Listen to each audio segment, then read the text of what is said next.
Hey, everybody, welcome back to the Comic-Con Podcast, episode 32. We have a jam-packed episode today. I am one of your hosts, Justin, a.k.a. Nemesis Prime, here in Jersey. It's hot in this late August.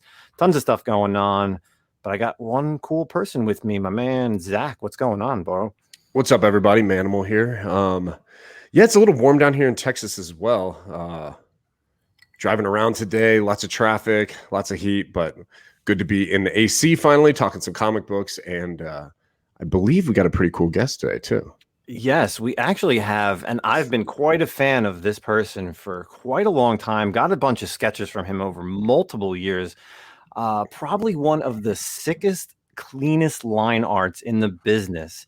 We got V Ken Marion. What is going on? How are you, sir? Hey, Justin. Hey, Zach. Thanks for having me on, guys. And thanks for those kind words. I'm psyched to be here. Been a listener since episode 1. So, yeah, this is really awesome for me to come out here and hang out with you guys. Really appreciate that, Ken. So if anybody who doesn't know who Ken is, make sure you go out on his Instagram, check him out. It's V Ken Marion. He is a comic book artist. He's done everything from, what do you got? You got Aspen, DC Comics, Boom. The list goes on and on. But, Ken, why don't you tell people, where they can find you? What are you currently working on? Anything that maybe you could tell us that hasn't been produced or been solicited?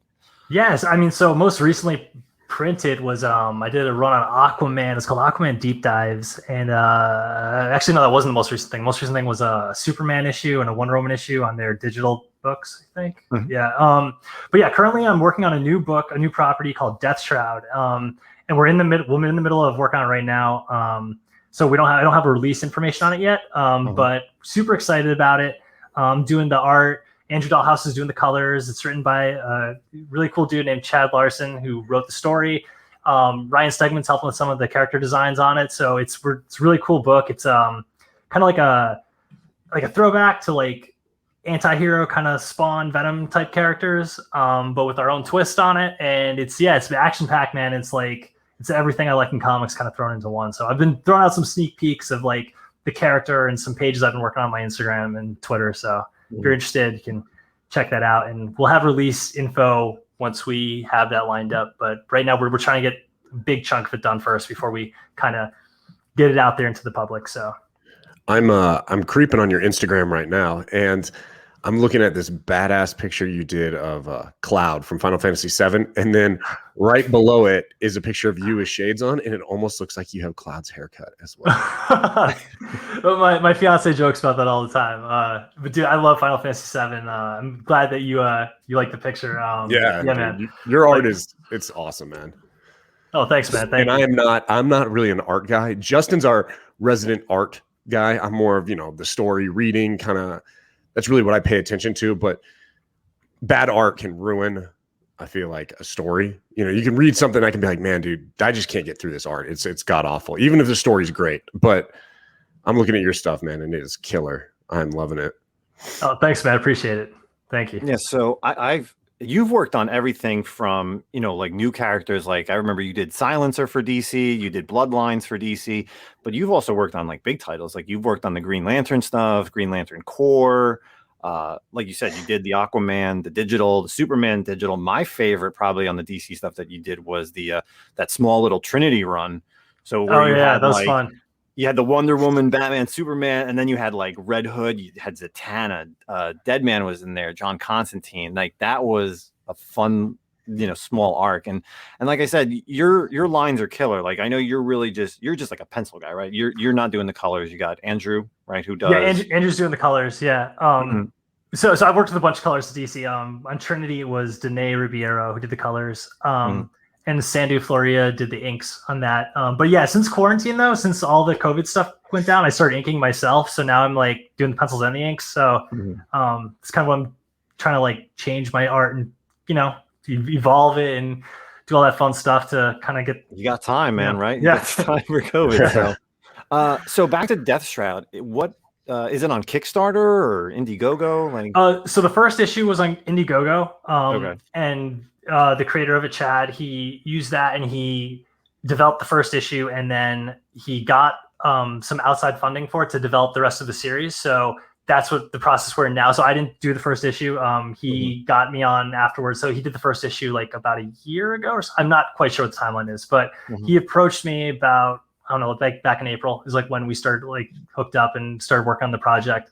Around like May-ish, I think, is when started kind of going forward with it. But yeah, I'm signed on for like the next chunk of the series, and hopefully for like the whole run of it, you know, God willing, you know, everything goes as planned. But yeah, man, I'm super excited about it. It's like some of the best stuff I've ever worked on, and it's like a new property, new character, new like ideas that I'm really excited about, and we're just hitting the ground running with like just sick action every issue, like great character development, great storytelling, if I do say so myself. Nice. But yeah, no, it's everything that like I love in comics, like from character stuff to like artwork, but also just like pacing and like the type of stories we want to tell. Like just like, you know, like an issue feels like a lot of stuff happens and like you get your money's worth kind of thing. So it's, you know, we're pumped about it. And like I said, it's like the most fun I've had on a comic working on something in like years. So it's really awesome. Yeah, I follow the Deathshroud Instagram, and some of those interiors are looking pretty dope. I cannot wait to see the full book.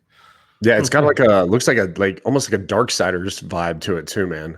Oh yeah, dude. That's thanks. That's awesome you said that, because Joe Mad's one of my favorites, man. So, I know, same dude. I love Joe Mad. That's what I'm looking at the Deathshrouder stuff, and it looks almost like it reminds me so much of Darksiders 2, like the death character and with the guns and stuff like that. It's awesome, dude. Thanks, man. Thank you. Yeah, I'm pumped about it, man. Like just trying to get that like I call it that like big manga energy to my friends, where it's like just like dynamic and like forced perspective and like motion, just like so you convey that just like intensity, you know. That's like what I'm really trying to like push forward now, you know. So I'm hoping that's coming through. Cool. So I remember, like our relationship has been probably like 6-7 years that I've known you, Ken, and I've gotten tons of I've had, I think like 4 or 5 commissions from you by now. But I remember when I first met you, you did these really cool collaborations where it was a Justice League crossover with Star Wars, and I was walking through Artist Alley, and I was just like, you got Luke Skywalker, and I think it was Jon Stewart was the print. That was Hal Jordan. Hal Jordan. Yeah. Okay. I remember it was a Green Lantern. I just couldn't remember which one. But I'm just like, wait, that's a really good idea. Crossover is Justice League and Star Wars. I was like, that's perfect. And you know, I think the first commission I had you do was like a Flash, Reverse Flash, and over the years we've done 2 at a time, you know, on the same thing. And I have like a Donna Troy from you, but you know, some of your characters, like growing up, what are like who are some of your inspirations to, you know, get a lot of, I mean, like I said, your lines are so tight in this market, and I, you know, make sure anybody who's listening, go check out Ken's stuff. His stuff is unbelievably amazing to look at. So, oh, thanks, man. Do you mean like artists or like characters? Like what we're both? You know, who would you know, who were some of the characters that you really liked growing up and drawing, and then, you know, who are some of the artists that you followed as, you know, as a youngster? Yeah, so characters, like, I mean, I was a big DC guy. I like Marvel too. Like I love X-Men and like Iron Fist. I really like Iron Fist because of the martial arts thing. But the you know, the big DC characters I liked were Superman's my favorite character of all time. You know, Superman, Flash, Green Lantern, Batman, Nightwing, the Titans. Like I just grew up like loving all that stuff. You know, Kyle Rayner was like one of my favorite Green Lantern characters growing up. Steel. He doesn't get enough love, man. Kyle Rayner does not get enough love. Nah, dude, he's like the best Green Lantern. Like he's my favorite. Yeah.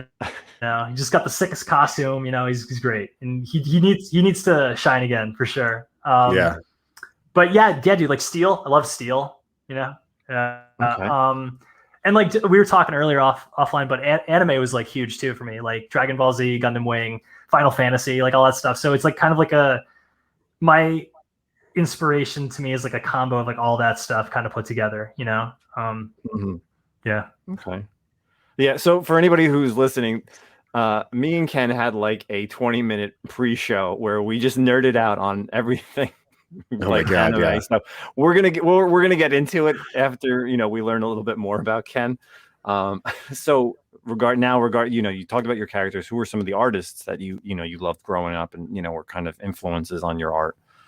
Yeah, man. For me, like the big 3 are Michael Turner, Jim Lee, and Joe Mad are like the huge, you know, and then like Silvestri, huge influence as well. Todd McFarlane, you know, those are like growing up, and then like I feel like that combined with the anime influence of like Dragon Ball Z and all that stuff and Final Fantasy. And it was like just like looking through those art books as a kid, you know, like the concept art books and all that, like that kind of combo of all that kind of made me want to draw and get into it. And yeah, it was Jim Lee and Michael Turner as artists in comics that made me want to draw comic books specifically. You know, like I loved Michael Turner, man. Like his, like everything about everything he did looked so like epic and powerful, you know? So that was a huge influence, you know? And then like, I feel like now like modern guys, like Brett Booth to me is like just a beast. He's he's so good. Yeah. Yeah. And doesn't Andrew also, he works for him, right? Like, yeah. Andrew colors Brett like on most stuff. Yeah. I remember he did a lot of that the Teen Titans like New 52 run, and that's just like some awesome stuff. Like that's gorgeous stuff. And that reminds me again, like some of your stuff, like you said, you know, Michael Turner. You know, when I look at stuff for that you did for Aspen, like the Fathom stuff. What was that other series? Journey.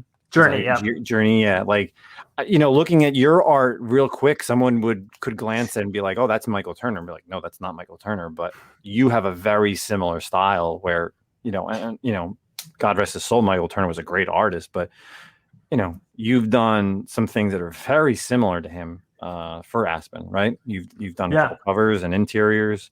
Yeah. I broke in at Boom, you know, like, but I did a very short stint there, and when I did like 4 issues there, and then I went Aspen, and I started working at Aspen, and I was at Aspen for like 3.5 to 4 years. So like Aspen is really who I like feel was like my true like break into the industry, you know. That's why I could like quit my day job and like focus solely on comic books. And like I feel like those guys are like my comic book family, like still to this day. Like all the guys that work there, all like the guys that own the company, all the fellow artists and stuff. So yeah, like working for Aspen and then getting to work on Fathom and Soulfire, they're like flagship Michael Turner titles that he worked on. That was like a huge honor, and working on those books, I definitely channeled as much as Mike as I could. Like, and it wasn't like an intentional thing. It was more like just kind of like what naturally like I wanted to do, you know? And then working on Journey was a newer property that they had. So that was like a little bit more like me without as much channeling Mike, you know, but it's still very similar, you know? So, but yeah, like it was great to work with those characters, man. I want to keep doing it like as much as I can, you know, as much as time will allow, you know. I'd love to keep doing more Fathom covers and stuff. Who's a character that you've never worked on like professionally, not just like, you know, drawn for yourself, obviously, but like a professional character? Who would you say is the number one that you would most likely or most love to work on? That I've never touched at all in any professional capacity would be Iron Fist. Okay.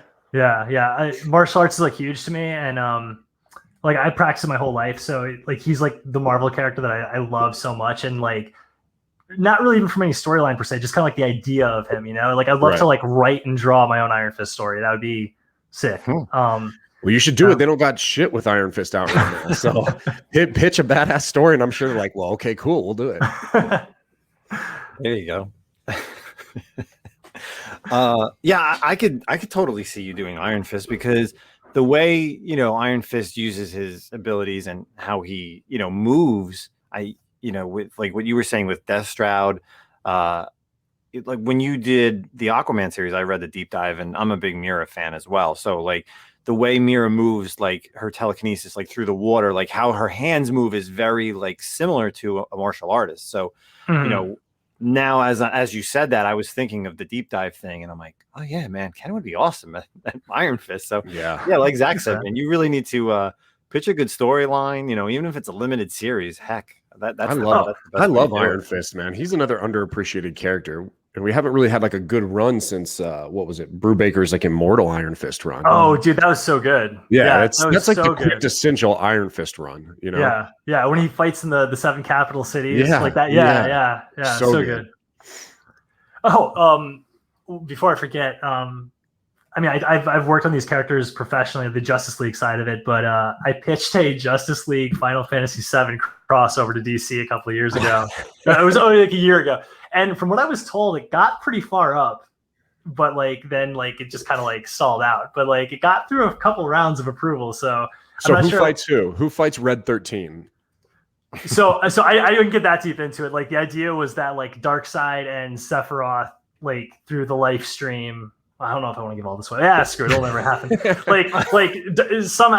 wasn't like the story wasn't fully fleshed out, but it was the idea that through the live stream, Darkseid sees this other world, and Sephiroth does as well. Like the live streams what connects the two worlds. So like the Justice League goes to the Final Fantasy world, and because it's so polluted, Superman's depowered, and like and at first, of course, they fight each other. So like I had this idea where like Superman like goes to attack Cloud, and he like punches him, but Cloud like blocks it with the sword like flat out, and there's like this huge like shockwave across and stuff. And then like the Darkseid and Sephiroth would abduct Superman and like try to like harvest the Kryptonian cells off him, so then they have to go save him. Like it was like a whole big thing, and Batman would have like a Buster Bat sword kind of thing. Like I had a whole idea. Sweet.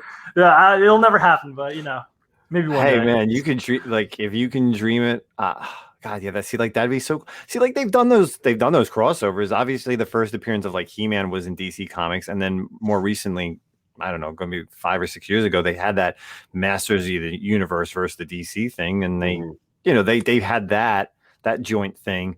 I mean, I don't know how Square would feel about bringing those characters, but we haven't had there's not a lot of anime, video games. Like that's what it is. There's not a lot of video game crossovers. You just get like a limited series like Last of Us, Assassin's Creed, Horizon Zero Dawn. Like hell man, we really need a Final Fantasy. We need to know what happens to Superman when he's around Mako. That's what right, exactly. And then we'd have then at one point they'd come to the DC world, so it'd be like like Cloud and Tifa and Barrett, like these crazy like anime looking characters walking out of the normal world, and with a gun on his arm. Yeah. So it just would have been. And I thought that would have been like a good like evergreen book too. Like that would have been something that like never would have gone out of print. Like if they did it, but cool. You have like Cyborg and Barrett with the gun on. Yeah. I could see like Batman like having like the materia like on his like his bat suit using. Oh, dude, we could talk all night about this. We gotta make this story happen. Well, there's my concept art I did for it's on my Instagram, so you can if you scroll back you can see. Yeah, there's one shot I did like my idea was that like when Superman gets abducted, like Cloud like wears like the Superman shirt. So there's a shot where Cloud's wearing like a Superman shirt, like with the sword and stuff, and he's got the red scarf, like Kingdom Hearts style. So it's like the cape. I'm looking at it. Yeah, that's awesome. Yeah, it would have been sweet, man. It would have been sweet. I want to see Kate Scythe and the Wonder Twins, two of the goofiest characters. Oh my god, yeah, that would be good. Who would Vincent go with? I mean, he's like that'd be a good Batman interaction right there. Yeah. How about Red Hood? I would do Red Hood and Vincent. Yep, Red Hood. That would be a really good battle. Yeah, that'd be cool. Guys. Who's like go on. Oh, sorry. No, I'm just geeking out on your Legend of Zelda picture now as well. Sorry. Keep going though. Let's keep talking Final Fantasy. This is badass stuff I'm looking at right here. So. Oh, thanks, man. Thanks. No, I was thinking like who's like a good like animal character for Red 13 to like team up with like in the Beast Boy. Yeah. Perfect. Yeah. Yeah. They green and red, and maybe he even does like a green Red 13 type character. Oh yeah, hell yeah, that'd be awesome. Like mocks him. Yeah. I just thought it'd be so cool to have like Cloud fighting Darkseid and Superman fighting Sephiroth. Like that'd just be like such a cool like visual image. Yeah. Oh my god, there's so many characters that you could throw them again. Yuffie, and you could have her. Someone like her could be like fighting like Harley Quinn because acrobatic. Bringing the Suicide Squad as like just as like a joke almost, like fighting these characters. Justin would go into a coma if you had Tifa and Zatanna together, probably. Oh hell yeah! Yeah, definitely Tifa, or if you did like a Marvel thing, you have like Tifa and Iron Fist battling it out. Oh yeah, because they're both martial artists. Yeah. Like there'd be a cool. I could picture like there would be a cool shot where they go to like punch each other, and it's just like a standstill, and then like a blowback, like how you were saying with like where Superman punches the Buster sword would just be like a shockwave. Yeah. I'm gonna have to just get a commission from you, Ken. I know. Like this is what I want, like on 11x17, like a big like mural of all these characters fighting each other. It's awesome. That's so good. God, that's gold. Why did they not go through with that? No, it happens. But I would love to see that. Yeah, I mean, again, like I think that from what I was told, it went pretty far up the DC chain. But I don't know if there's been a lot of change in the company over the last year. Right. So I don't know if that was it or if it was a Square side thing. Like I really don't know. But fingers crossed. Stuff never never say never. Maybe someone will hear this podcast and someone at Square will be like, "Oh, let's do this. This is a great idea." Hey, I'm gonna be tagging DC Comics. Every time I post this, be like, "Hey, this sounds like a really good, interesting story." And I'm sure there's so many gamers out there. For the amount of gamers since Final Fantasy originally launched, all the people that have bought Fortnite, right, and bought the Batman Fortnite thing, like. You know how much you could sell like a Final Fantasy VII comic book? So this is what we do. This is what we do, man. We time it for when part 2 comes out, and there's like a materia DLC code that you get like a summon of like you get like a I don't know, like a Batman summon or something, like a Batarang summon or something, like that'd be dope. It's just the materia with the bat symbol in the middle. Yeah. Oh my god! And then we didn't even talk about the the summons and stuff. You could have like. This list could go all night long. Like who would fight who? We got a new episode coming up where it's just solely Final Fantasy versus Justice League.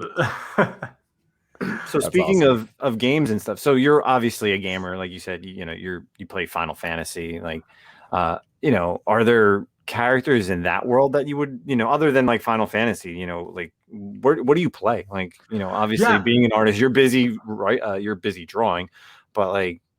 What are you out there playing these days? Are you PS5?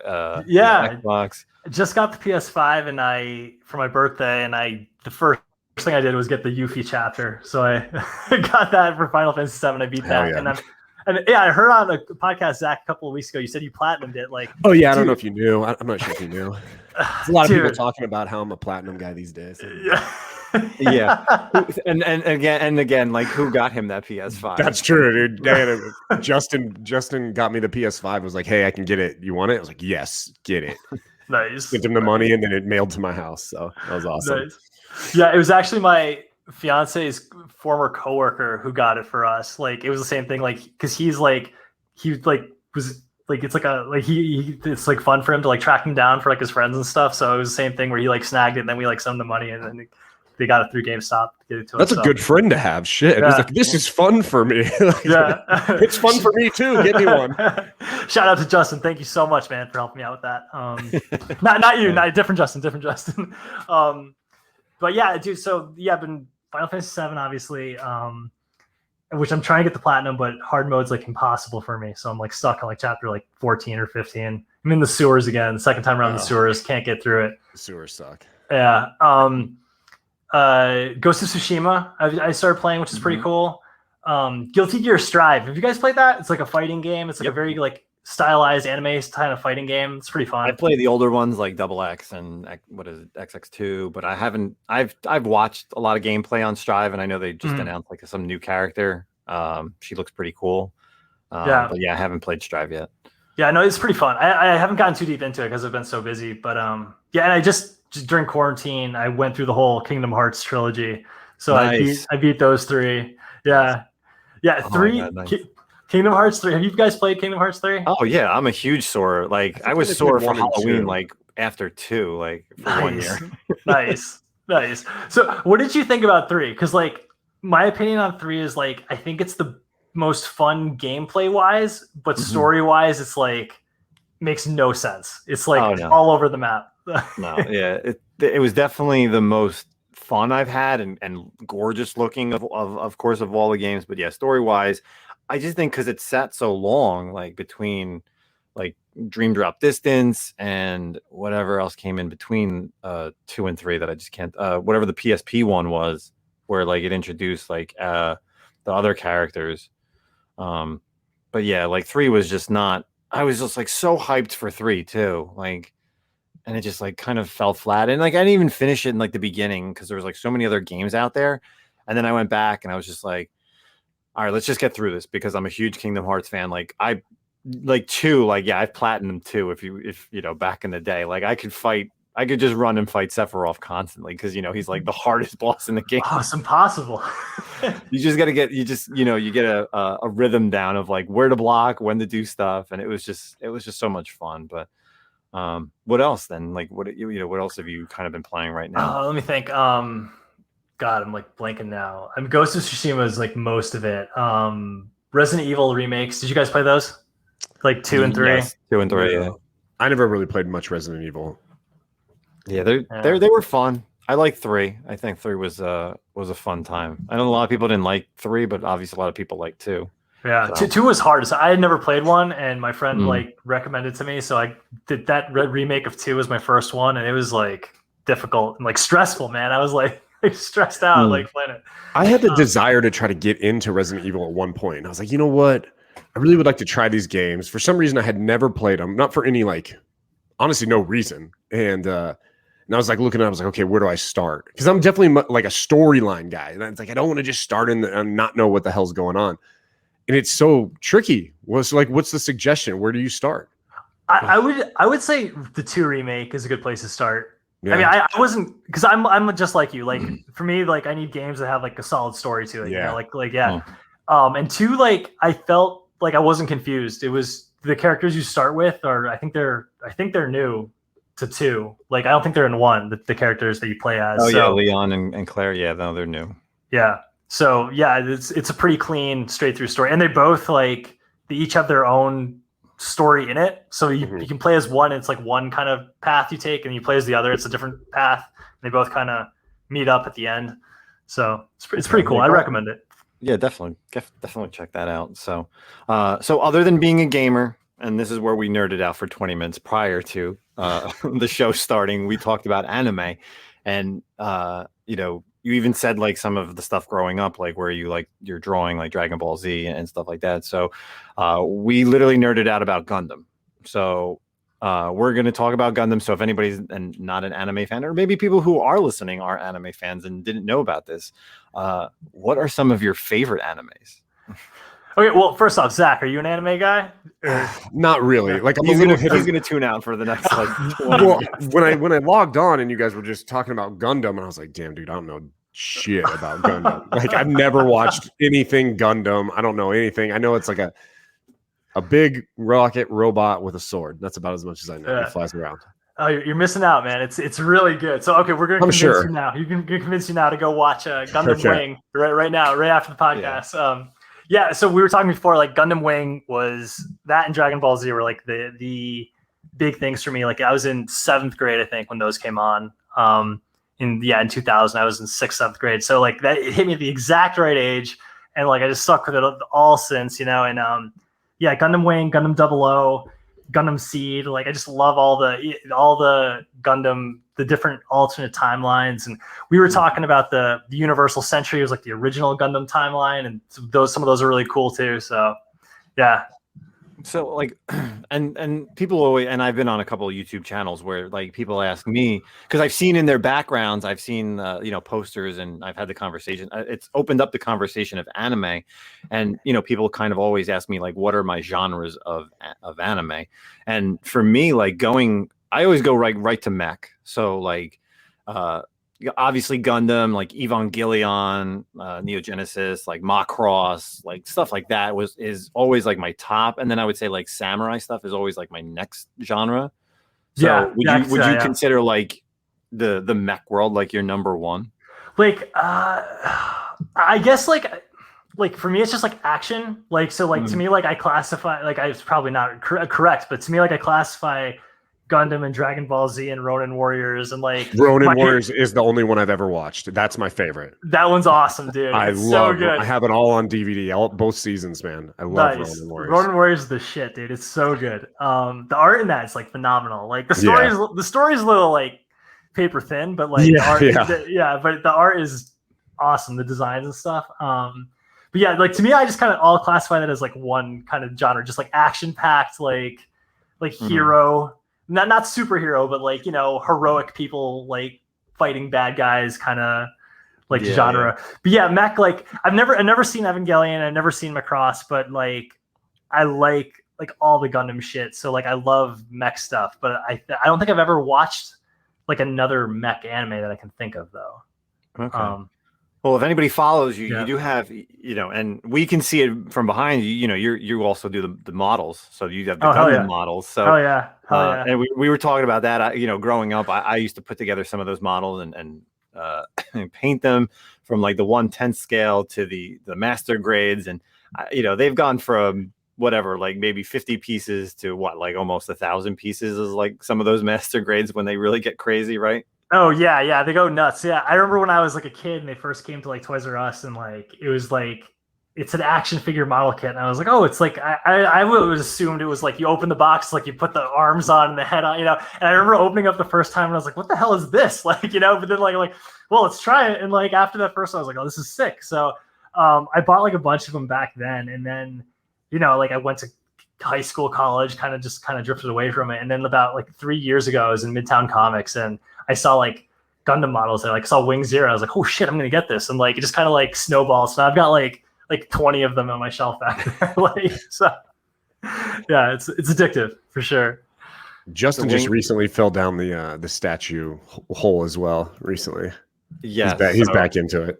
I got into because Zach came out here in, what was it, like May, right? April or May. Yeah, something like that. And for like a statue con thing, like where all these guys that are statue collectors, and his one friend who lives here in New Jersey, he gets custom statues. So then all of a sudden now I'm into down that I buy like the typical like DC ones, like sometimes I buy a sideshow here and there, but now I have like my first custom statue. So I went out and bought like this limited piece. It was limited to 85 pieces. It lights up. The base is huge. It's like the size of like an XM Studios, or if not almost Prime One. And I got it, and I put it in the corner, and I moved some statues around, and literally within 10 minutes, my wife's like, "Is that new?" And I go, "Yeah." And I haven't even posted it on Instagram yet, but she knows it's there. Like I can see if I posted it, and she was like, "Where did you get that?" But she literally saw it like once I moved my Zatanna statue and put up it's an Ahsoka Tano. Nice. It's awesome. So like, did you watch Clone Wars? I've seen like I didn't watch all the way through, but like I know the characters, and Ahsoka Tano's awesome. So there's like a scene in season 7 where she's fighting like the clones, and she jumps on like this terminal. So like the base is this like terminal, and she's just got her lightsabers, and you literally plug it. There's a plug in, the base lights up, and her lightsabers lights up, and it's just epic. Like I sent it to Zach, and for anybody who was lucky enough to get one of these 85 pieces, was just it's awesome. So yeah, it is cool. It's definitely cool. You're a gamer. You love the anime. Like, what else do you like to do other than art? As just like a casual person, out there. I can see skateboards behind you. Yeah. Oh, dude. Yeah. I mean, I used to skateboard all the time. I haven't skateboarded in years because like now I'm scared to like hurt my wrists and hurt my back. Now you're older. Yeah. Yeah. But like, there's a company called Primitive that they do a bunch of collaborations with like other stuff. So they did like a Dragon Ball Z collaboration. So I like so badly, they've got this new deck that has Trunks on it, and I'm like, oh, I want to get this deck, and my fiance's like, yeah, get it and hang it up. I'm like, no, I want to like ride it. I want to go outside. We got like a park here. Like I want to go, and she's like, you're gonna like break your wrist. You're not gonna be able to like work anymore. And I'm like, oh man, like yeah, it just makes me feel old, but like at the same time, it's like yeah, just hang on to that youth, So like that. But yeah, man, I mean, just I don't know, regular stuff, just going out into the world. I don't really have much time, like just to, with work and everything. But well, yeah, I'm sure it's tough. And you said Trunks. Are we talking future Trunks? Because I'm future Trunks all the way, man. There's no other Trunks. Future Trunks is it. Where do you live at? You're East Coast as well? Yeah, Westchester. Okay. Yeah, White Plains, New York. Yeah. It's funny. Like I felt like the same way. Like I played soccer up until probably the 2 years before COVID, and I'm out there. I'm in my mid 30s at the time, and I'm like, ball, and I was a goalie. Like balls are getting kicked at me. Like I'm jumping on top of balls. I'm getting kicked at. Like the next day, I got to go into work. Like I could sprain my wrist. I could have like a ball could come flying in my face, and I could just be have like a black eye, and I got to see customers. Like I got to go up for like a loan closing or something. Who knows what I was doing back then? And so I feel you on like getting old and like not wanting to do certain things, because that's how I feel. I'm like, I don't want to go and like do something where then I can't go to work like the next day. And Right. that's my, that's your bread and butter. So Yeah. No, I mean, I was never like awesome at skateboarding, right? I was just kind of like, I could like, heel flip and like, do like, mess around and stuff. But like, that's all I want to do. I just want to go out into the parking lot across the street and just like, mess around and do some like ollies and heel flips and, but like, I don't even know if I could anymore at this point. I don't want to like roll my ankle or something. And some kids are going to be like, who's an old man out there messing around right? on a skateboard? Yeah, exactly. Helmet pads, the whole 9 yards, elbow pads, knee pads. He's just like wrapped in bubble wrap. Yeah. I can't get hurt. I'm an artist. Just around his wrists. Yeah, right. I'm an artist. Don't hurt me. So, one thing we haven't touched on, and this is something, obviously this year they've been really trying to bring back conventions. The most recent one, and because you're an East Coast guy, is New York Comic Con. Will you be attending New York Comic Con? I will. I'll be an artist alley for New York Comic Con. So anyone that's going to be at the show, swing out by the table and check out like the original art and prints and commissions and all that good stuff that I will be doing at New York Comic Con. Cool. So people can, of course, get you now right onto your commission list, which is always. I always recommend. I'm a big, again, like Zach said, I'm a big artist guy. I love getting commissions, and I think pre-show is probably the way to go, right? Yeah. So right now, the commission list, I currently don't have it open, but if you email my rep, who all his contact info is in my Instagram and Twitter header, there's a link for there, and email him for it to be a pre-show commission, he will put you on the list for New York Comic Con for sure. And I'll start those probably like a week or two before the show. Yeah, it's coming around the corner. We got a month and a half, so you'll be there for 4 days in New York. Yeah, and when we briefly talked about this, prior to the show, and especially someone like yourself who's in Artist Alley for 4 days. A lot of these artists out there and vendors, and this is something that Zach and I talked about a couple of weeks ago regarding the guidelines to New York Comic Con, and they've kind of even updated it more recently. We were talking about on the side of like a con goer, but for someone like yourself as an artist, we didn't really look at it at that side, like the person who's actually sitting down at a table for 4 days and not really getting up. Like that's kind of, whether you're, a big artist like yourself, or you're just kind of like those people who go to these cons, and that's kind of like your bread and butter, that's putting food on the table, like every week or every month. I'm sure like with COVID, so obviously, New York Comic Con, this is your first convention. What was the last convention that you actually went to? That it's New York Comic Con 2019. Yeah. Oh my God.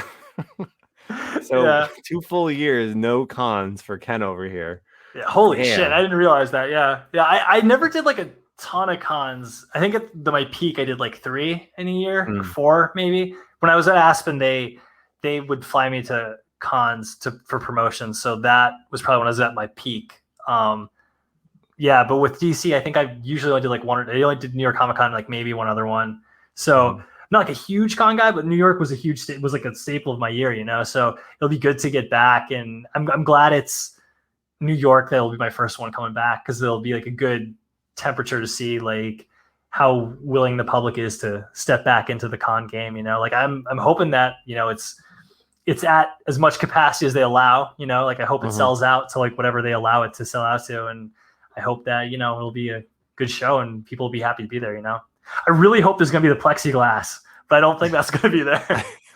I mean, that would be nice with just the cons and the con crud and the people, like even prior to COVID, cons are kind of disgusting. So it would be really nice to have the plexiglass. I could see that for sure. Yeah. Please slide your commission and your money underneath the little hole at the bottom, and then you sign it or whatever, and then get out of here. Yeah. I mean, I'm excited to like not shake hands anymore, just like fist bump. I'm excited about that because I feel like, it's like ingrained in us. Like when you meet someone, you shake their hand, and like, because I always did that, but like I would always get sick, because you always end up touching like your mouth or your eyes or something, and not like absentmindedly, and like you always get sick after a Comic-Con. So the con crud, as they call it, is 100%.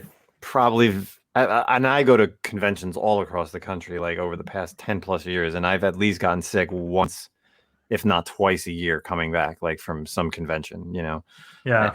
Sometimes it's just something stupid, like, and you almost can't avoid it. And somebody like yourself, like you said, like people are, you're shaking. You're 4 days at like New York Comic Con, and everyone's coming up to you, shaking hands, want to take pictures. Like you're constantly holding your pen or your markers, like doing a commission, like taking money, exchanging money. Like that's what it is. Like it's just crazy out there. It's like, so I get you. Do the fist bump.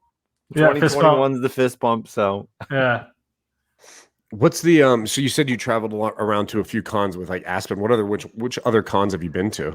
Okay, so I went to Cincinnati a lot. Okay. Cincinnati Comic Expo, which was like that was one of my most fun conventions. Like they're just like that's like a fun town to like hang out in, and like the fans out there are really great. So that's a really fun one. San Diego I did one time, that's like I'm not sure which one's crazier, New York or San Diego. Like for me personally, it's San Diego because I don't live there. Yeah, like it's funny because everyone that comes to New York says New York is like just this beast that's like impossible. But for me, it's like, that's my home show. So like, go home and sleep, but yeah, I can see why New York would be so hard because San Diego to me was like, that was just like a marathon getting through that. What did I went to Dragon Con one year. That was pretty cool. Way different. Did either of you guys ever go there? No, I know of it, but yeah, it's definitely different. Yeah, it's not really like a comic show as much as it is like just Halloween, really. People Like wearing cosplay, costumes. like obviously it's like more of like an anime thing. Yeah. But yeah, I get it's funny. Like I agree with you because since I live in Jersey and I go to New York Comic Con, and I still sometimes feel overwhelmed. But when people are like, "Oh, New York's crazy," like you just can't even walk around, and I'm just like, it's not that bad. Like I've been to other shows, and so yeah, that vice versa where people are like, "Oh, San Diego's crazy," and like people are like, "New York's crazy." I'm like, "Yeah, it's not that bad." Like, we've done it. Like, you walk in, you sit down, like, or you like for me, I walk around, and then you go home and you come back and do it the next day for 3 more days. So yeah. Oh, that's too funny.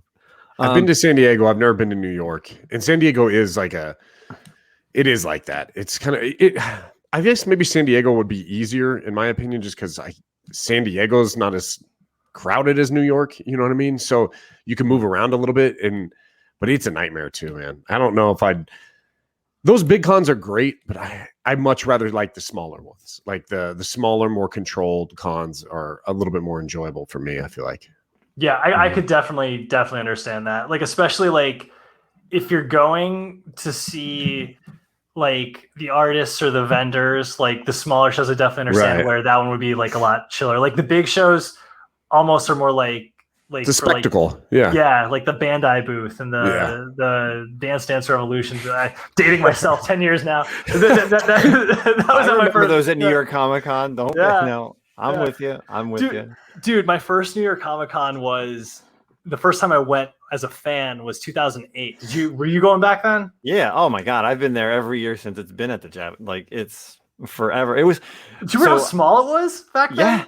Yeah. I remember you could buy tickets like 2 weeks prior. And it was like no problem. Dude, that first con I went to, right? I was still in college, and like I brought my portfolio with me, and in my head, I'm like, I'm getting a job. I'm gonna drop out of college and work for DC. I'm drawing Justice League. Like that was in my head going through. Of course, it didn't happen, but like my parents were like, they're like, oh, we're gonna come down and go with you, and like we'll make a big family event kind of thing, So me and my dad are waiting in line, and my mom goes to the bathroom, and like my mom, she's like a school teacher, so she's carrying like a bag with her books of her paper she's going to grade, like just at whatever time. So she has this look about her that like she's working one of the booths, right? So like she comes out of the bathroom, she gets lost, and like she just walks up the stairs, and the guys just like let her in because she looks like she's someone working on the booth. So she's like aimlessly wandering around the floor before the show starts, and like she walks by the DC booth, and the guy's like, hey, do you want to meet Jim Lee? Here's a ticket. And she's like, oh, cool. Walks by another booth. Hey, do you want to meet Alex Ross? Here's a signing ticket. And like we come in, and she's got like all these like so I got Alex Ross and Jim Lee signing tickets. Wow.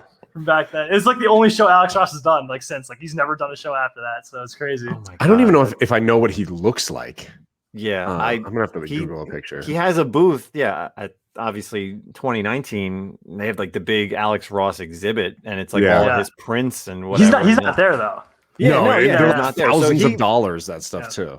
He could be standing next to one of his pieces. I can be like, "That's a really awesome piece that Alex did," and it could be Alex and be like, Yeah, it's a nice piece I did, and I wouldn't even know that it was him like that I was standing next to if he actually went. So I always, and that's always like a funny thing that I always see with artists, like, like I try to get an idea of what the artist or writer looks like when I'm going to get a book signed or something. And I love when people come up to like the tables and, if they don't know who the artist or writer is, and like, oh, can you sign my book? And they're like, I'm just Ken's friend. Like, I'm not really the artist. Like, it happens to my fiance. She'll be like sitting behind the table, and like someone will come up and be like, "Oh, it's so great to see it, like a girl drawing like these really like masculine superhero books." And she's like, "It's my fiance's work." Yeah, like it's funny. It happens to her a lot too, which is funny. Like, yeah, she should just play it off and start signing people's books, man, just to fuck with them. Like, oh yeah, thank you so much. I worked really hard on this one.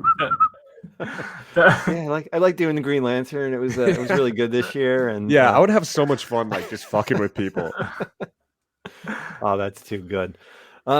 So we've been rolling for 45 minutes. I kind of want to get into at least one news article, and then of course we're going to round out the show with what are we currently reading. So this just dropped today on Variety. So Black Panther 2 is going to be introducing the Iron Heart star Dominique Thorne ahead of her Disney Plus show. So, of course, Riri Williams, Ironheart, first appeared in Invincible Iron Man #7 and another appearance in #9. And then she got her own little solo series in Ironheart.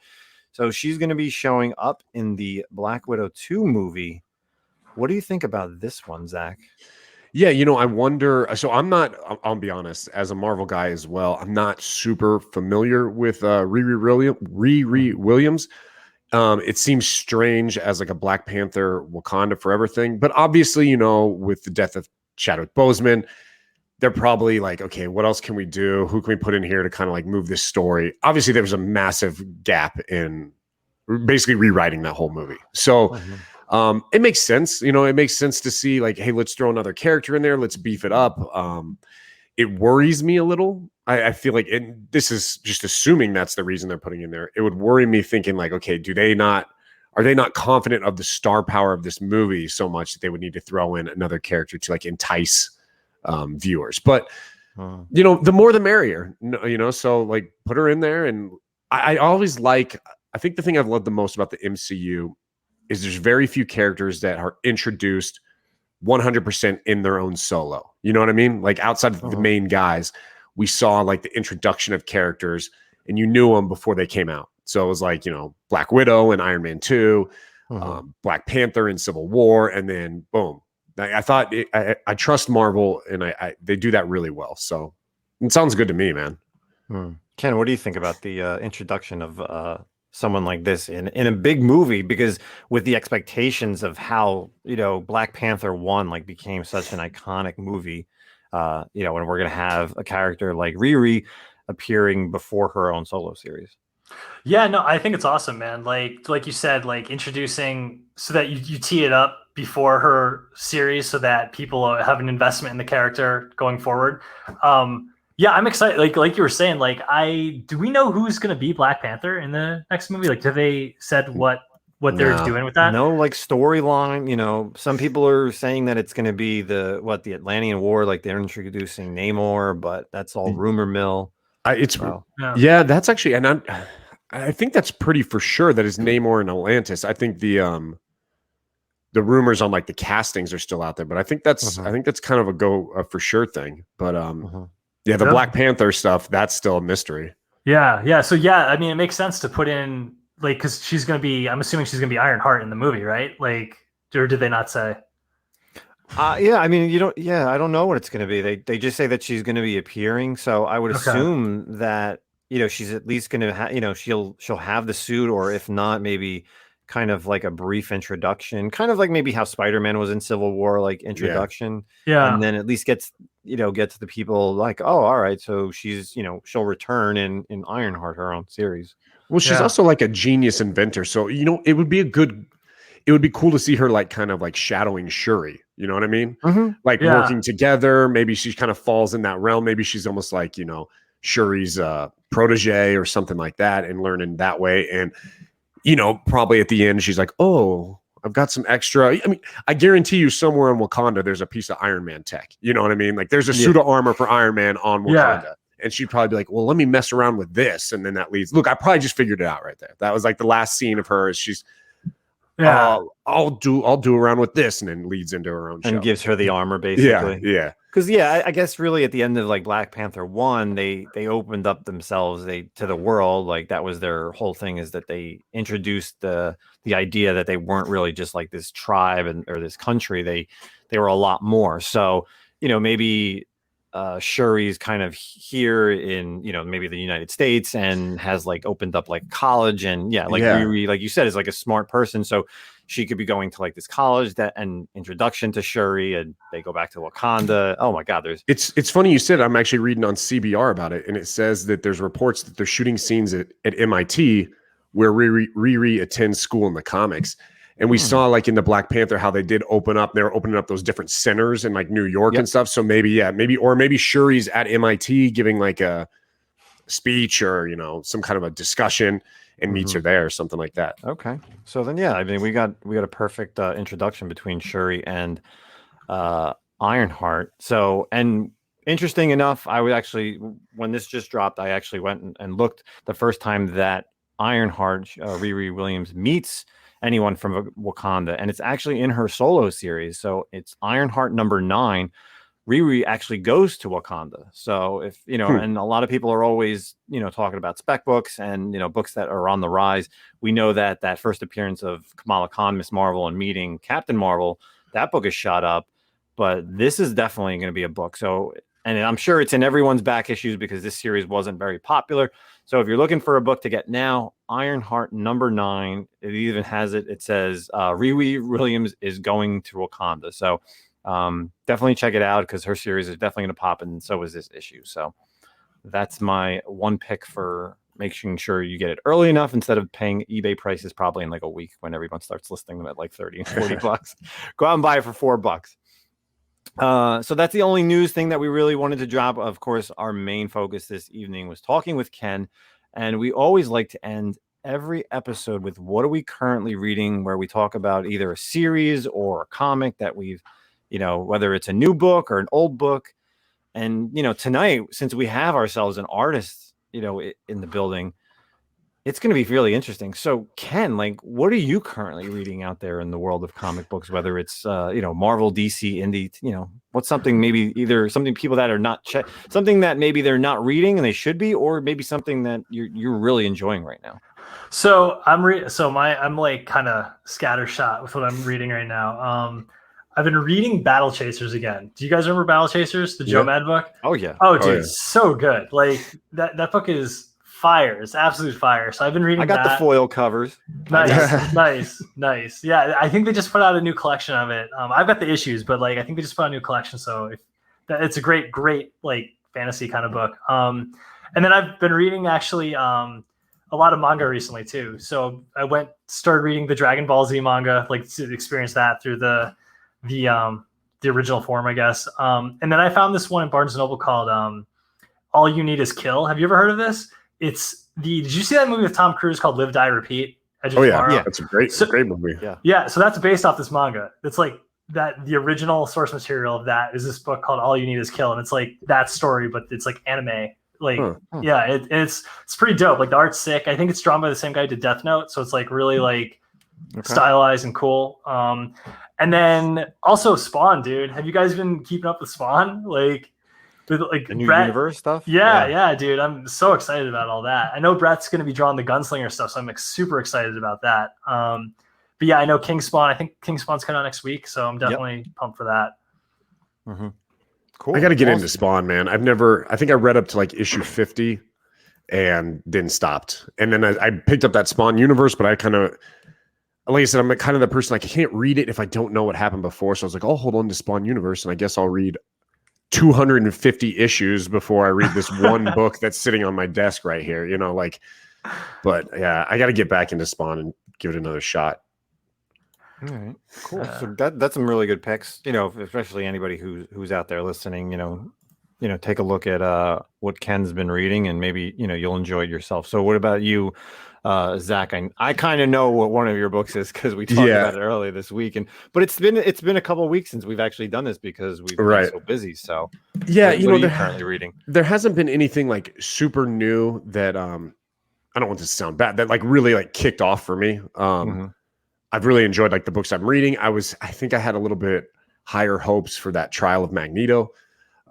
It was, I don't know, it was good. I was kind of hoping for a little bit more, but and we'll see how that goes. But the one that I really enjoyed, and it kind of surprised me, was that it's the Batman Secret Files Clown Hunter. So they've been doing like these little like one-shot anthology type books. They did like a Huntress one, they did the Signal, and I've actually really enjoyed those. I love the Signal. I don't think he gets enough game time either. But they did the Clown Hunter, and I was laughing throughout this book. I thought it was awesome. Like I think I've always kind of liked the Clown Hunter character when he came out. And after this book, like I'm all in, bro. Like I want more Clown Hunter all the time, everywhere. Like I want him just bashing dudes with that baseball bat. Like it was awesome. Like he's tracking down clowns, he's beating the hell out of them, and then they get him and they're beating the shit out of him. And he just has no chill either. He doesn't care, dude. Like he's getting wrecked. Yeah. And he's just pulling, straight up like, I'm going to kill you when I get out of this. It's like, it's nuts, dude. And like even his backstory they go into a little bit is really cool. And I thought it was very poignant. And I enjoyed that book. I really, really did. And I don't want to give it away, but there is a guest appearance at the very end of the issue, which seems like just perfect for Clown Hunter in terms of that genre or that like title.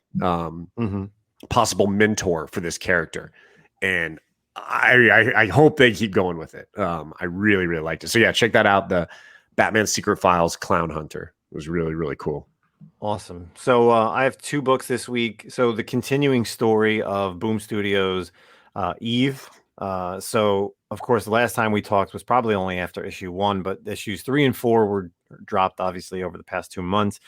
Issue 3 kind of introduced a lot of characters, and then towards the end of issue 3 and then also into 4, just the complete blindside of a brand new character, and really opened up the world of what's going on. And what's the bear's name? I always forget. God. What? Not damn it, Wexland. Wexland. Yeah, I was going to call him Watson. Yeah. Wexland. So there's just so much stuff that happens. Wexler. Yeah, Wexler. Yeah. And there's just so much stuff that's happening, and it really we find out a lot more of what Eve is and what is going on. And I cannot wait for this to see how the series ends, see if it's going to maybe get picked up. But right now it's only set as a limited run for 5 issues. So that's my like honorable mention. As far as a new book this week, I actually just picked up that Eat the Rich from Boom Studios. Okay. Did you read it, Zach, or no? No, I wanted to. I saw it. I've been reading a bunch of the other Boom Studio stuff, but I was interested. Now I'm super excited to hear what you have to say about it. Yeah, so it's if anyone is out there, of course, either watched like any of the Jordan Peele stuff. So whether you watch Get Out or what was the other one, that Scissors movie, I can't think of. Was that the name of it? Scissors movie? I can't think of the name of the movie. I just remember like the tagline like had like the scissors. It's with the family. It has the dude from Black Panther, right? Yeah. I can't remember what it's called either. So of course it's basically about this girl. Her name is Joey. She has her boyfriend Astor, and they're going to meet his parents, and they go to like this party, and obviously everyone there is very rich, and not to spoil it too much, but of course it's called Eat the Rich, so you kind of have an idea of where the storyline is going to go. But it's very like Jordan Peele and Get Out, how everyone's very high class, and the way they speak to each other. It's they look at her like she's kind of like because she's very like new to it, like she doesn't understand what's going on. She wants to help out like the housemaid, and that's not something that like should be done. Even like the housemaid says, she's like, you shouldn't be helping me because you don't understand, you're just going to kind of be thrown to the wolves. And she doesn't understand even what that means. But there's some other things that go on in this first issue, and then of course it leaves you with the cliffhanger. So I'm not sure if this is an ongoing series or a limited series, but I like the first issue so far. Again, it's from Boom Studios, and it's another horror thing. So the horror genre right now is just the number one thing out there. You know, superheroes Yeah. are kind of put to the side, and you got all the horror comics that are out there. So that's what I got for what are we currently reading. Anything else, guys, before we wrap up? Oh, yes, actually, to go back to Ironheart number 9, Riri Williams goes to Wakanda. Yeah. As you were talking about, I was like, oh, let me just creep on eBay and see what's up. Some dude's selling this book raw for $125, dude. No way, really? Yeah, like, no thanks. That's okay, bro. Good luck with that, though. It's in back issues. It's definitely in there. If you go into the Ironheart section, you may even find it in a dollar bin under the eyes. So, that's terrible. Well, Zach, closing words? No, thanks, Ken, for coming on. It's always awesome to have, someone who's actually like in the community. There's so many more questions. We got to have you on again. I'd love to know, I have so many questions about like how the industry works. You know what I mean? Like even like stupid, boring shit, like behind the scenes. Like I'm so curious about how that works and everything. But thanks so much for coming on. If you guys aren't following him on Instagram, you definitely should. V Ken Marion on Instagram. And Justin mentioned the other one for I just had it right here. Deathshroud? Yeah, the Deathshroud Instagram, Deathshroud comic on Instagram as well. Follow that. So awesome stuff, man. Yeah, I mean, guys, thank you so much for having me on. Like I said, like been listening since episode 1, so this was like super rad for me to come on, like for me and like just hang out, like and talk to you guys. It's great seeing you again, Justin, meeting you, Zach. So yeah, man, I'd love to come back if you ever want me to. So yeah, this was so much fun for sure. Yeah, we've been talking about this probably early. We were talking about this early that we were trying to get you on, and things just put in the way, and we found the time to get you on. It took 32 episodes, but we really appreciate that you like listening to us every week. We try to bring whatever knowledge that we can. We try to bring people on who we enjoy and like, and whether it's Kickstarter stuff, artists, writers, whatever the case is. But Ken, you're more than welcome. We definitely want to have you back on. We're going to talk after, once we hit the end button after this is recording. But it's been an absolute pleasure to nerd out with you for an hour. We probably could stay on here all night and literally just talk like Final Fantasy and Gundam and anime. But we want to make sure everyone gets not too long into this episode. So for myself, I really appreciate again, like Zach said, please go check out Ken's stuff, whether it's on Twitter. You still got the DeviantArt thing? Still running that a little bit, or it's not. It's there though, right? It is there. It's there, but I don't update it that much. All right, so Twitter and Instagram, or Instagram. Twitter and the Instagram. One. Make sure you check out Ken's stuff. We'll put his links in the description, of course. Great artist, like I said, top-notch stuff. So appreciate it. Episode 32 is in the books for everyone. Thanks so much, and we'll check you again next week. Later, everyone. Later.